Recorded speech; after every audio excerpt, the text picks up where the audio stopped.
Bismillahirrahmanirrahim.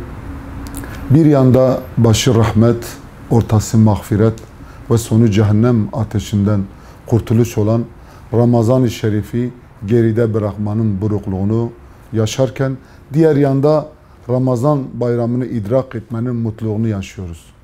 Bu münasebetle Ramazan bayramının İslam alemine ve insanlık ailesine sulh ve selamet, huzur ve sükunet getirmesini Cenab-ı Allah'tan niyaz ediyorum.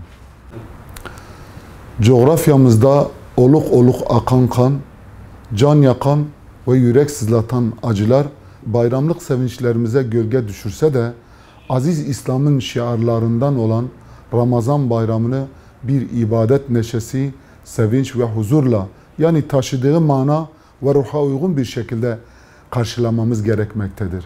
Bayram sevincini yaşamamız insanlık aleminde ve özellikle de ümmet coğrafyasında yaşanan acılara kayıtsız kalmamız anlamına gelmediği gibi bu acıları gücümüz nispetinde dindirmemizin önünde engel de değildir.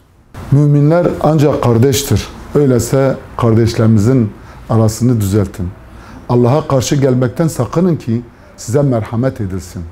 İlahi düsturu gereğince gerek Müslüman fertler gerekse de İslam ülkeleri arasında barış ve kardeşliğin tesisine çalışmak, bayramın taşıdığı derin manayı kavramak ve bayramı aslına uygun bir şekilde idrak etmektir. Bu vesileyle başta ülkemiz olmak üzere bütün dünya Müslümanlarının mübarek Ramazan bayramını canı gönülden tebrik ediyor.